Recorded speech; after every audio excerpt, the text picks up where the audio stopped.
2 weekends left. That's all there is in the 2023 NAIA football season. It's tough to imagine that we are that far along in the season. It almost makes me just a little bit sad. I mean, because football season is one of the best times of year. So let's just enjoy the next 2 weeks. We're going to be talking about, however, looking ahead from the regular season into the postseason tonight on Midwest Sportsnet. And yeah, still another cough drop night. Bear with me. But we're going to be looking at teams who really have a good opportunity or a better opportunity to make the playoffs this year. We're focusing on 32 of the 94 NAIA teams, and we'll mention a 33rd team as well. Now, we're not going to hit every single playoff possibility there is. We're just going to talk about some of the better opportunities and teams that you might and probably will be looking at ahead playing in the later part of November. So let's go ahead and we'll get right into it right now. We are going to go, we'll go in alphabetical order with the conferences. So we'll take it from there. Appalachian Conference, and there's really only one team to look at this point in time. And we said a few weeks back that, we were not going to pick against Reinhardt again for the remainder of the season. We meant it. We weren't talking necessarily about putting them in the playoffs. We're just saying, look, we're not picking against the Eagles. We're just not going to. I was burned on that midway through the season, earlier part of the season, in thinking there were some teams that had not yet beaten Reinhardt, that this was going to be the year to take down the Eagles, and it simply wasn't. And Reinhardt has a couple of more games on the schedule. The remainder of the schedule right now for the Eagles looks like this: at Kentucky Christian and home taking on Bluefield. One of those games is going to be a little bit more challenging than the other, but the Eagles in both of them should have the advantage, and I would say would definitely be favored in both. Could be looking at an 8-2 record overall and would get an automatic bid to the playoffs with the Appalachian Conference regular season champion. 4-0 in league play right now. We think that Reinhardt definitely has the inside track to make it into the playoffs. Let's move on, go from one side of the country to the other. How about the Frontier Conference? We're looking at 3 teams here, and let's break them all down. First off, College of Idaho. College of Idaho has the inside track right now, having defeated Carroll already, having defeated Montana Western already. Only playoff appearance happened 4 years ago now in 2019. College of Idaho, as you see there, has one more game played than the other 2 that are listed right there. They're off this week, and all they get to do is sit there and watch the matchup between Carroll and Montana Western, which happens to be this weekend. And then they are on the road at Southern Oregon the week after that. Not going to be an easy game necessarily, but College of Idaho has everything in its hands right now. So the Coyotes, their playoff picture is in their own hands. Now, for the other 2 teams, we were talking about the fact this is not all about the automatic bid. It's about the opportunity to go to the playoffs. So how about Carroll? Carroll 7-1, 5-1 in league play. By the way, College of Idaho 6-1 in league play too. So it really does need to get the win, even though it has the tiebreaker advantage over both. Carroll takes on Montana Western at home this weekend, and then is also at home to take on Montana Tech. This favors the Saints having 2 straight home contests to close out the season. The playoff picture is expanded. It's going from 16 teams in previous years now to 20 teams this year, which means 13 conference champion or divisional champion. You get 13 automatic bids, 7 at-large bids. They have to be in the top 25 to be recognized as someone who's available for one of those at-large bids. Now, let's stop here for just a moment. We have a video out about this and the breakdown. The conference champions don't have to be in the top 25 in the First Down Playbook, NAI top 25 ranking, not rating. They don't have to be in the top 25 there. They just have to win or get the tiebreaker if they're sharing the conference championship to get the automatic bid. But the 7 at-large teams have to be in that top 25 ranking. So Carroll needs to be up there, and it would be to the Saints' benefit to win out, especially this next game, which is against Montana Western, we mentioned at home. The big thing on the schedule for Carroll right now is simply the fact that the Saints lost to College of Idaho. That's the one loss on the schedule, and so the Saints have that there. been to the playoffs twice in the last 3 years. And then, of course, if you don't know Carroll's pedigree, if you will, 6 national championships in the 21st century. This is a team that definitely knows not only how to get into the playoffs, but what to do when it gets there. Montana Western on this list as well, because things could just as easily go for the Bulldogs.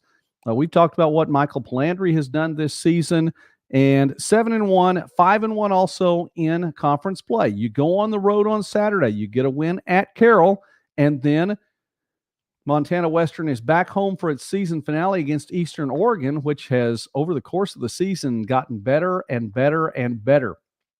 Not a cakewalk there, even if you get the win over Carroll, but it does put you in a good position to either be able to hope for the best and a College of Idaho loss, or maybe hope to be above Carroll, which likely would be at that point in time in the rankings, and maybe get an at-large bid. So all of these teams just continue winning. We move on to the GPAC. Big game last week. Northwestern coming away with a 34-20 victory over Morningside in the snow, stopping the Mustangs' 75-game regular season winning streak. Just incredible. And now Northwestern's winning streak is 22 games overall, regular season, postseason, you name it. Defending national champions, 6 straight appearances in the playoffs, 10 times in the last 11 years. Signature win there for Northwestern is to have beaten Morningside. And that really right there's your big game. Number 1 team in the country. I think after this weekend, all Northwestern would have to do is just make sure at least half the team gets on the bus from there on the final game of the season. Morningside, 8-1, 7-1 in GPAC play. The conference championship hasn't been won yet by Northwestern, but Morningside knows they could be on the outside of that looking in, unlikely to be on the outside of the playoffs looking in. That's just simply not going to happen with 2 more wins. Not going to be easy, though, either one of them. They're at home taking on Dordt, and the Defenders, as you see right there on your screen, one of those teams that we think has a real chance to at least put itself in a position to be thought about for the playoffs. Morningside home against Dordt, and then on the road, but just right across town against Briar Cliff. Morningside's signature win, or one of the signature games anyway, a big victory over Benedictine, 3-point win. This was back in the season opener. Of course, lost to Morningside 35-20. 3 national championships in the last 5 years, 19 consecutive playoff appearances. I don't think there's any question there will be a 20th consecutive playoff appearance, but the Mustangs have to take care of business, and they start at home finale anyway, against Dordt, and then go on the road against Briar Cliff. So, hey, man, Stephen, good to see you again. And, man, I haven't talked about the fight in Dalton Dales in a while because they haven't been the fight in Dalton Dales this year, but always good to see your name come up on there. Appreciate you watching tonight. Thanks for sounding off. Let us know, by the way, from where you're watching, especially if you're watching in the live stream tonight. We would really appreciate that. Dordt, we mentioned 6-2, and that's also their conference record. The big one on the schedule right now is the loss to Northwestern. That's the big loss. However, all that could turn around with 2 wins to close out the season for the Defenders. They are not out of the running just yet. The Defenders have to win, though, in a very tough place, and that would be Sioux City, Iowa, on the campus of Morningside, and that is just a tough place to get a victory. And you know the Mustangs definitely want to start another regular season winning streak, probably overall winning streak too, because this is a team that knows how to make its way through the playoffs. Hey, Dale, thank you for watching tonight. Appreciate seeing you back. And look, I know it was an absolutely tough game. I have to ask, though, surely you were there for that game, or were you there for that game? I want to know it, because it was serious weather in my part of the country, but not white. It was cold and wet, but it was not white like it was, and that was a whiteout if ever there was one. For Dordt, the sole playoff appearance came in 2020 and could change things if you win both of these games, because not only is it at Morningside, but the season finale is going to be at home against Dakota Wesleyan. Now, don't forget about Dakota Wesleyan, because Dakota Wesleyan has been a strong team all season long. Had a couple of tough losses there mid to late portion of the season, but this is a very tough Tigers team. And you would have to say if the Defenders get a win at Morningside, well, that's a season-defining win if ever there were one. But also the season finale at home against the Tigers, that's enough, I would imagine, to be able to push the Defenders into the playoffs, even if it meant a third team from the GPAC. So we're talking about teams with the possibility or likelihood to make it to the playoffs. Defenders, just like anyone else we've talked about, you have to win those last two games, but you put yourself in a good position. Appreciate. Hey, Elisa, thank you for watching tonight. I'm glad to see your name come back up there. Watching from Northwest Oklahoma. Thank you very much for doing that. Of course, we're broadcasting tonight, just in case you didn't know. It's from Southeast Oklahoma. That's where world headquarters of Emerald Quest here, right here in Studio B. I have the heater on next to me over to the side. It's been a little bit chilly today. I know the weather is not the same as what it is in Iowa, where Dale was at the game and the weather was crazy. That's one of those fun games that I'm sure, and I've been to these before, where you look back on and you go, wow, I'm really glad I was there. But while you're there, you're just freezing everything off. So anyway, but Northwestern again, all three of these teams putting things in their own hands. Let's go move on along to the, let's see here. Is it going to show up there? Yeah. The Heart North. Let's go to the Heart North, okay? And I'm just going to mention one team. Now, I will mention a second team. Grandview's 8-0. Grandview right now has won 48 consecutive regular season games. Grandview is rolling, and they're doing it with fantastic offense, better defense, and this is just a team that really, what can you say? Big wins this year. They're all good wins. Defeated Mid-American Nazarene from the South, 24-7. Defeated Baker from the South. Both of those are teams we're going to talk about here in a moment, 24-0. Didn't play Benedictine this year. 10 straight playoff appearances for Grandview, and the Vikings, again, just rolling. Now, here's the other team we're going to mention. They're at William Penn this week. It would take a lot of things to come together for William Penn to make the playoffs. The biggest thing would be for William Penn to win out. Grandview's 3-0 in the North. William Penn is 2-1 in the North. William Penn, if it defeated Grandview this week at home, Grandview's going on the road to Oskaloosa, that would be a long way toward that. Would, again, be the season-defining win. You'd have to win the final one also. We don't think the Statesmen have enough in the tank to do it. Now, that's not, if you're a Statesman fan, and who isn't, but if you're a Statesman fan and you're thinking right now, hey, we still have a chance, absolutely you do. But we're looking at Grandview having the inside track, 8-0 right now, at William Penn, at Clark to close out the regular season. We feel like Grandview is going to get that automatic bid. This is a Vikings team that's going to make the playoffs. We continue in the Heart. This time in the South, though.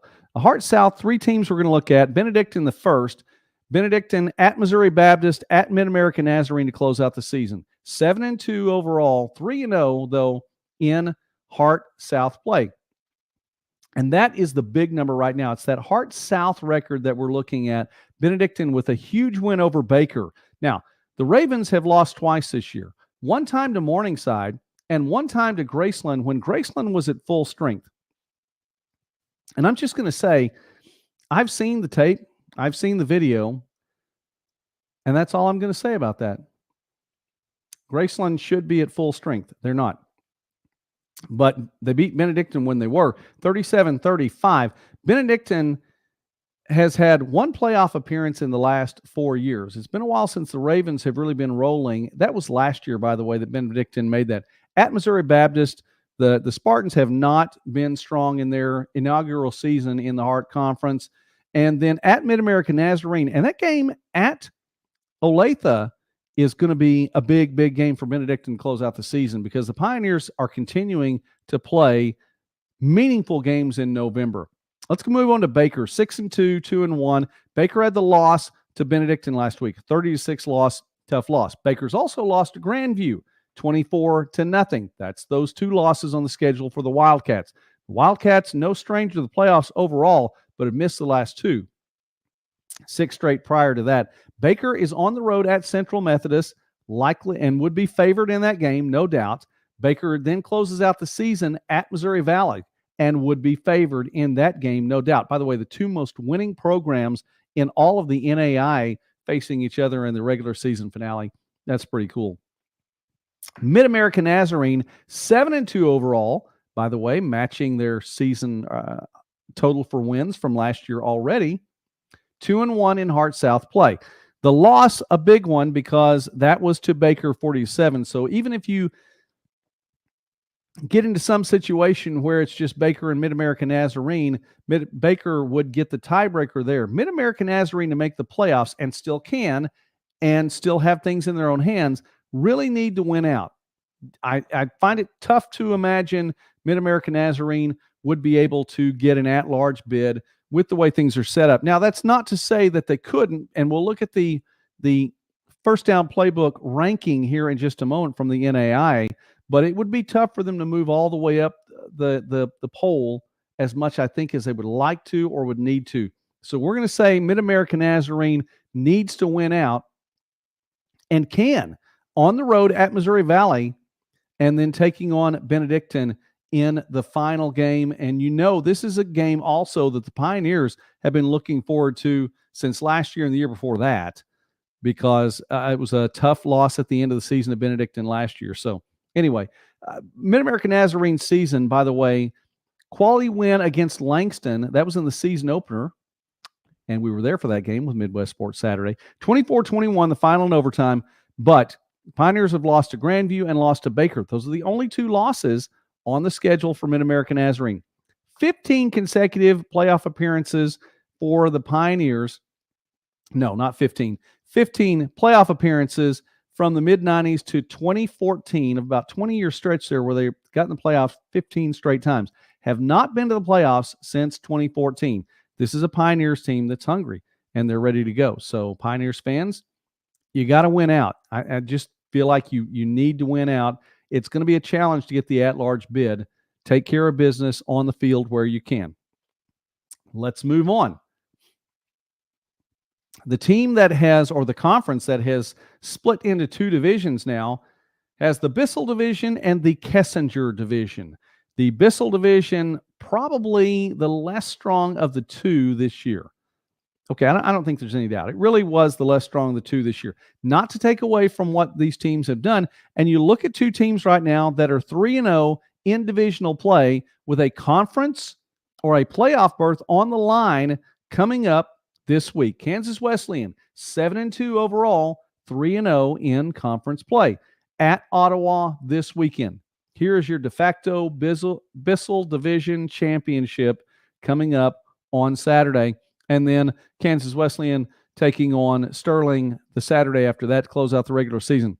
For Kansas Wesleyan, a loss to Evangel, but Evangel's beaten everyone this year. But the Coyotes did defeat Friends 35-28, did defeat Bethel 24-14. Those were huge wins at the time, and they're still big wins right now. Kansas Wesleyan was in the playoffs 2018, 2019, 2021. Missed out last year, though. So we'll see what happens.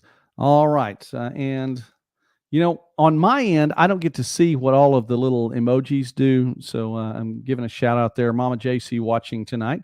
Appreciate that. Thank you very much for watching, Mama JC. Glad to have you on board. Ottawa, this is interesting as anything because Ottawa does need to win both games. The Braves are not getting an at-large bid. Let's just go ahead and establish that right now. However, the Braves could get in with a win at home against Kansas Wesleyan and then closing out the season at home against Tabor. The Braves lost to Southwestern. That was a crossover game in the KCAC, 24-22. Tough loss. Defeated Bethel, though, 28-24. You have to think that's a good win for the schedule if the committees are looking at these things. We're going to talk about the committees a little bit at the end tonight and a little bit more next week as we talk about the playoff picture. But Ottawa's won 4 consecutive games. Last playoff appearance in 2014 made it from 6 straight years from 2009 to 2014. It's been that long, though, since the Braves have been in the playoffs. And I know, and if Casey's watching tonight, he may or may not be watching tonight. Here's a Wednesday night. Don't know how long things run for you. Church night on Wednesday night, wherever the case may be, KC wants his Braves to pick up the victory in this one. So shout out right there. All right, let's move from the Bissell to the Kessinger. That cough drop's stuck over there. Anyway, 3 teams that we want to talk about here. So let's get right into it. The Kessinger, we mentioned, was the tougher of the 2 divisions this year in the KCAC. And that has empirical data to prove that. It's not just something that I'm saying, hey, wow, I think this division's a little stronger. No, the records back it up. The crossover play backs it up. Evangel leading the way. First season in the KCAC in football and making its presence known. This is the almost exact opposite of what Missouri Baptist did in the Hart Conference this year. Evangel just came in and pretty much took over. The Valor have been rolling this year, 9-0 overall, 3-0 in divisional play at Southwestern this week. Not an easy game. The Mound Builders have been strong, picked as the preseason favorite in the division, and they're not just going to roll over. So this is going to be a huge game in Winfield, and you know the folks are going to be out for this one.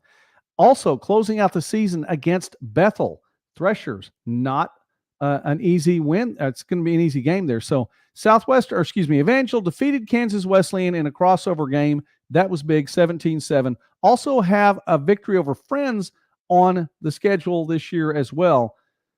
Evangel hasn't made the playoffs since 2002. Now, prior to that, the Valor were in there 7 times in 10 years. It's been a long, dry spell for Evangel, and you have to think starting the year 9-0. This is the 10th straight win, by the way, last weekend was for this team. Coming up short of the playoffs is just unacceptable, and so the Valor are going to be pumped this weekend on the road at Winfield for this game. How about Friends? We've been on the Friends train for a while, and we're going to stay on the Friends train. 7-2 overall, 2-1 in divisional play. Now, the Falcons, well, it's not really on the road. This is a rare neutral site game coming up, taking on Tristan Szabo and McPherson on Saturday. It'll be in Wichita, but it's not going to be at Austin Adair Stadium. It's going to be at Riverfront Stadium, which is the home of the Wichita Wind Surge, a minor league, I have the World Series on my mind right now, a minor league team, AA affiliate for the Minnesota Twins. They're going to play a football game there, and it should be cool. I'm really interested to hear what Jake Redcorn has to say about this because I know he's going to be there to watch that game as well. And then Friends closes out the season at home, this time a true home game against Bethany. 2 big games there. Friends is in a position to pick up an at-large bid to the playoffs if it needs to pick up an at-large bid to the playoffs. If it doesn't go ahead and find a way, if something goes horribly wrong for Evangel and Friends is able to pick up a couple of wins and work in there and get that victory, then I have to say, the only thing right now that is in Friends' way is in the positioning that the Falcons are in the NAIA ranking. And we'll talk about this a little bit later on, but let me tell you right now, number 26, they're receiving votes, forget RV, they're number 26 in the ranking. And that's not good enough. And so the Falcons have 2 weeks to impress people, not only get victories, but really do it in an impressive fashion. And they tried to do it last week, 43-0 on the road in North Newton against Bethel. Huge win for Friends. Not only was that a huge win for Friends, they did it in just 3 quarters. They called the game before the 3rd quarter was over with because of all the lightning and weather delays. Friends has to impress some voters. And this is where it becomes challenging for me as a fan of the game because it's not left up to where or what Friends does on the field. It's not. They've got to do something on the field, but they've got to impress people as well. So that's where it becomes a little bit of a struggle. All right. About lost my notes here. One more in the Kessinger. You're gonna be there with Jake. Okay, Alyssa. Then I need to start figuring out the connections there. All right, going to be there with Jake at Riverfront Stadium. Well, that's pretty cool. Well, I look forward to hearing about this. This will be a lot of fun. Southwestern, the Mound Builders, 7-2, 1-2 in divisional play. The Mountain Builders will not win the Kessinger division this year. It's not going to happen. However, they have defeated Kansas Wesleyan. Looks good on the schedule. Lost to Friends 35-20. Lost to Bethel 20-13. Could put a big kink in the Valor celebration of the regular season with a victory at home. That's where Southwestern is going to be against Evangel on Saturday, and then at home against McPherson the week after that. We think Southwestern still has a chance to get an at-large bid, but it is on the outside, and they have to impress the voters. And again, that's where they are. Just going to have to impress the voters. Let's move on to the Mid-South, a very tough Mid-South. And well, I'll tell you what, you want to talk about some challenging teams that we're looking at here in the Mid-South. If this will go ahead and make that adjustment, look at those records, look at those teams. Those are some tough teams. Georgetown getting some love from the voters this year, 6-1 overall, and why not? 4-0 in Mid-South play, at Cumberland's, at Campbellsville to close things out. Everything is in line for Georgetown to pick up a playoff berth. Last made the playoffs in 2020, but with Coach Oliver there now, everything is in line for Georgetown to pick up a playoff berth. We'll be favored against Cumberland's. We'll be favored at home against Campbellsville. And the resume has Georgetown defeating Bethel already 52-24, defeating Lindsey Wilson already 10-0. I mean, those two teams that are up there alongside, they've already got wins. All the Tigers have to do is win out. And maybe not even that. I probably could get a loss in there and still make the playoffs, but why would you want to take that chance? The Wildcats, the Bethel Wildcats, 8-1, 3-1. The loss to Georgetown, that's the only loss on their resume. A big victory in an intersectional non-conference game against Roosevelt on the Lakers' farewell to the NAIA tour. And Bethel absolutely sent a message. 44-7 over Roosevelt. The Wildcats pick up the victory there. Bethel's on the road at Campbellsville this week. And then the season finale, this one's huge. I think in McKenzie, the stadium should be filled up because Lindsey Wilson's coming to town. It should be a very, very big game. Bethel had the first-round exit last year. We've talked about that, 27-17. And that was to Kaiser. By the way, Kaiser, the defending national runner-up, too. How about Lindsey Wilson, 6-2 overall, but again, 3-1 in Mid-South play. Still have an outside chance to get a share of the conference title.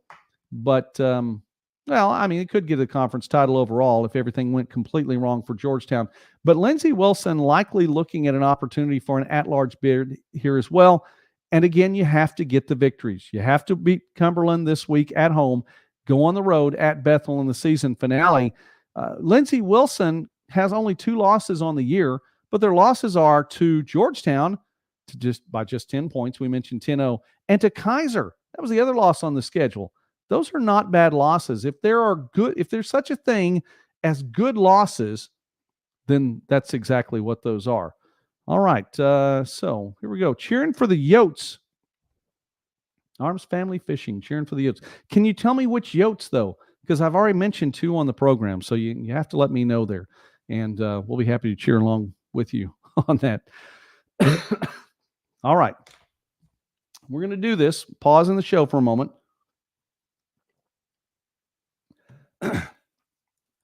We do not have this cough drop brand as a sponsor on the show, but maybe someday because we're making it through.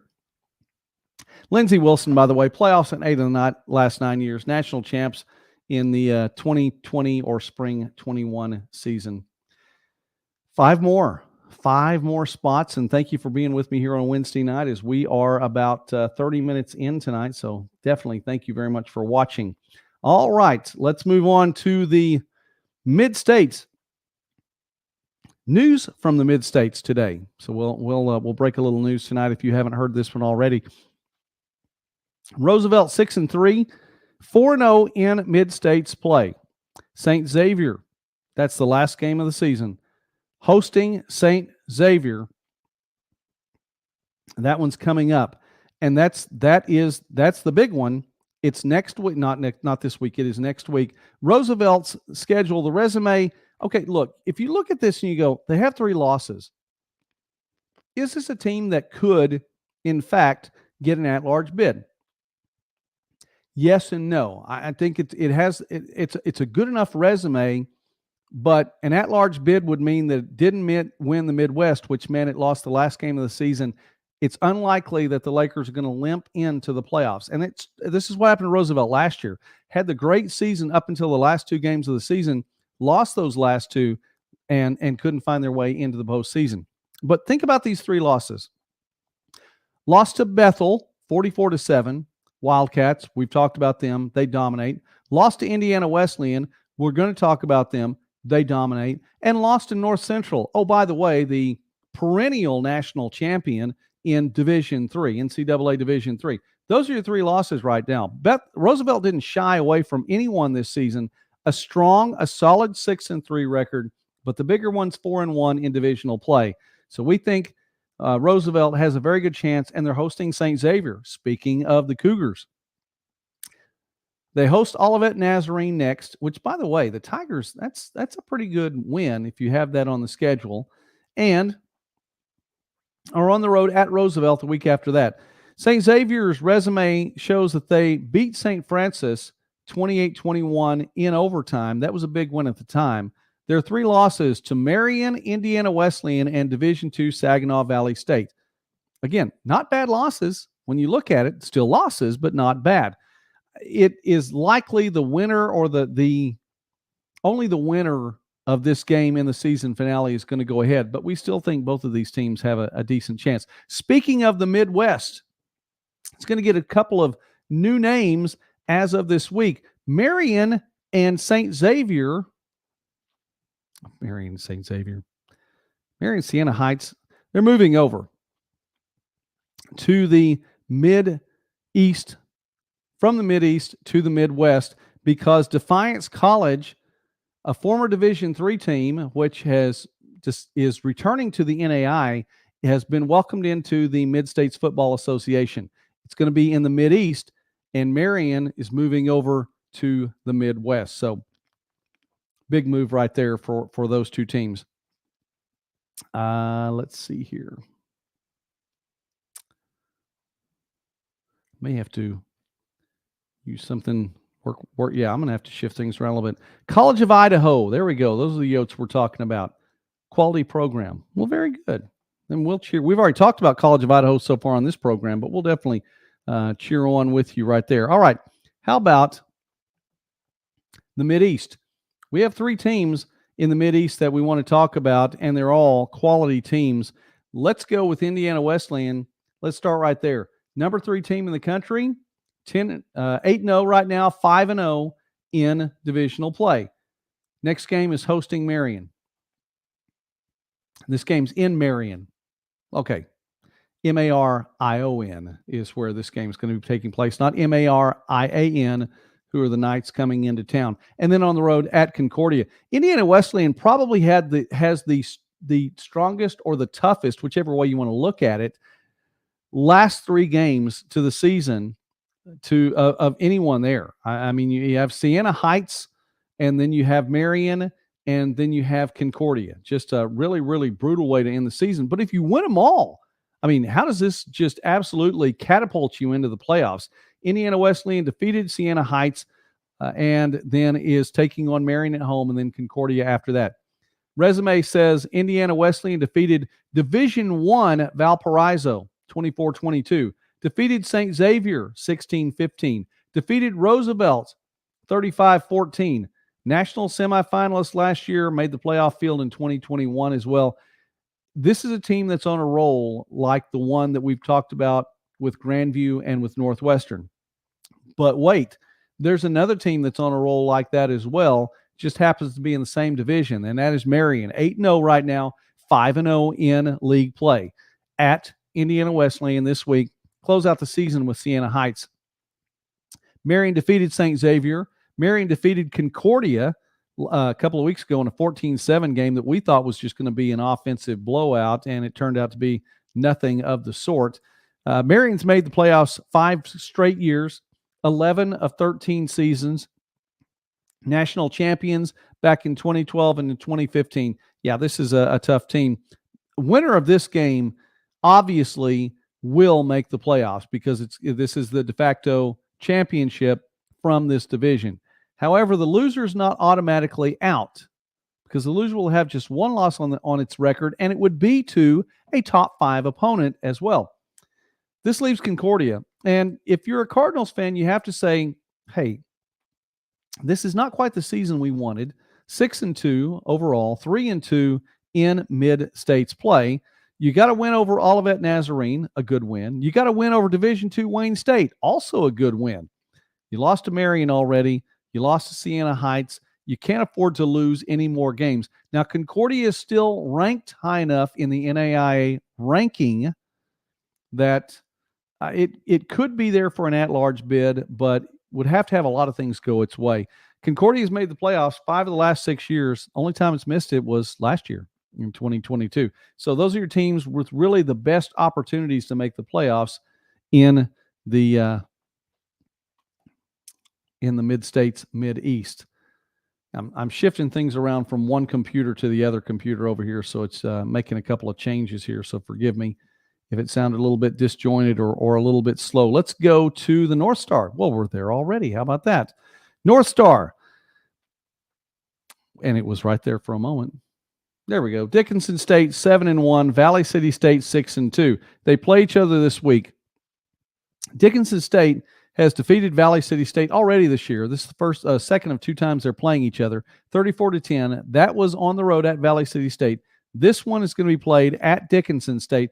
The one loss on the schedule for Dickinson State was to Rocky Mountain. It was by only 1 point.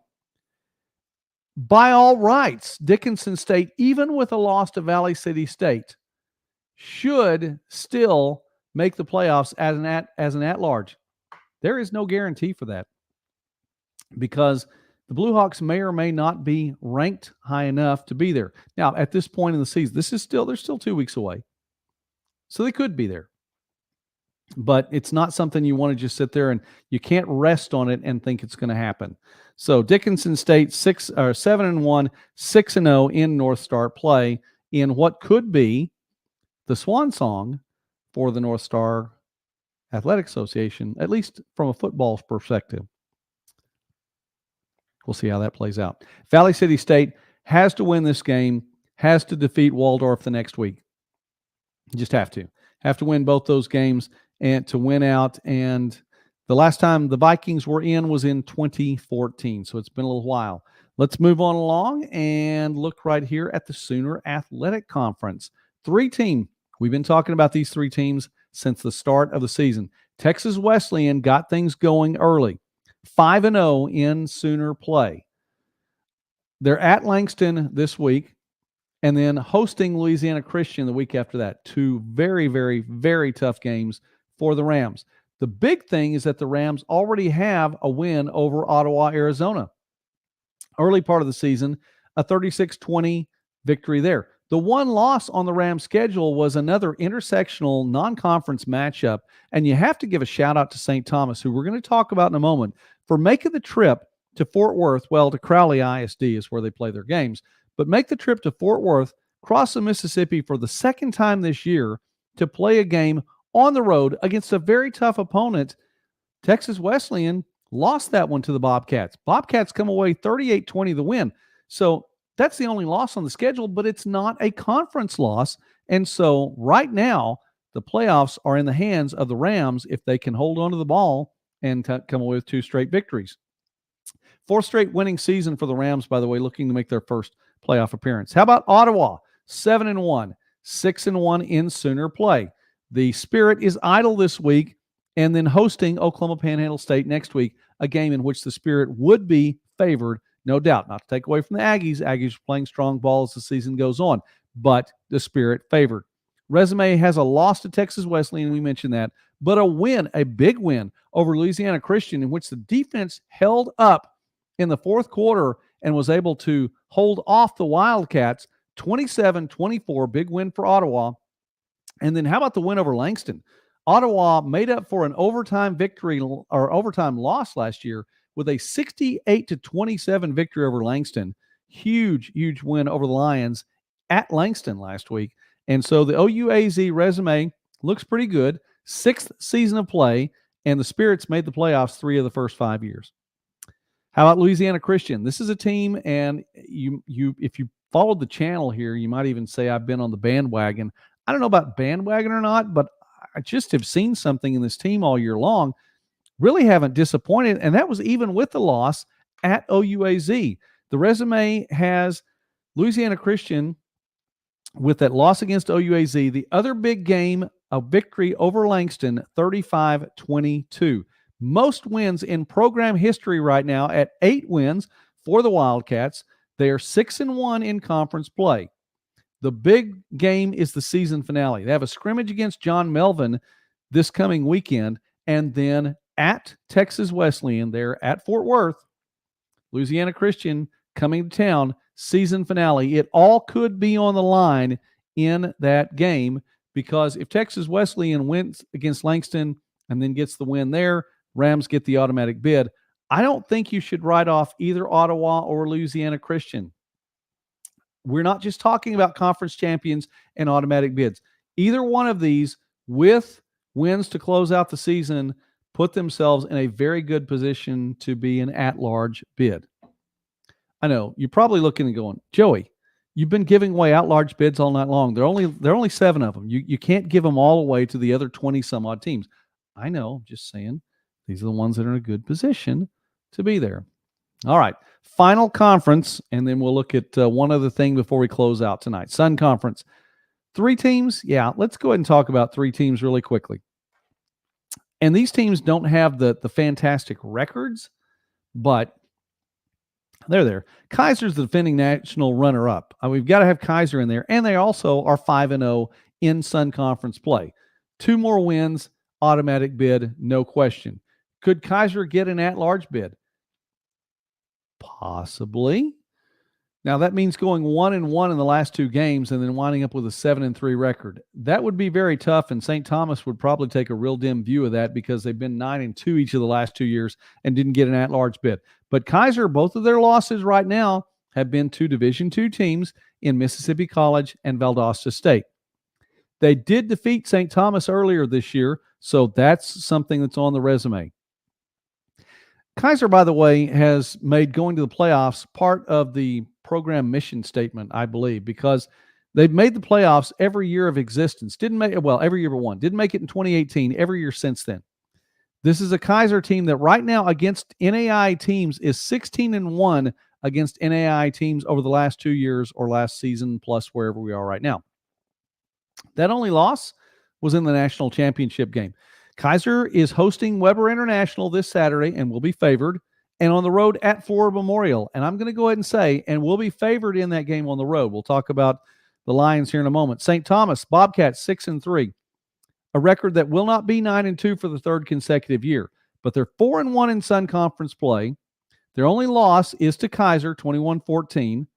They're taking on Southeastern at home this weekend. Fire, always a tough team to play. And then a Thomas team for the first time as the season finale. If the Bobcats take care of business, they'll be 8-3. Their losses would be to Kaiser, the defending national runner-up, to Carroll on the road, almost all the way across the country in Montana, and that was a 26-23 loss, and then a 1-point loss to a Division I program. There's a lot to be said for what St. Thomas has done this year. They didn't shy away from anyone like some of these teams we're talking about tonight. They put themselves in a position to get an at-large bid. 8-3, though, if you get in with an at-large bid at 8-3, when you haven't with 2 9-2 years, that would be, I don't know, it'd be tough. By the way, the big victory so far on the schedule is that win at Texas Wesleyan, 38-20.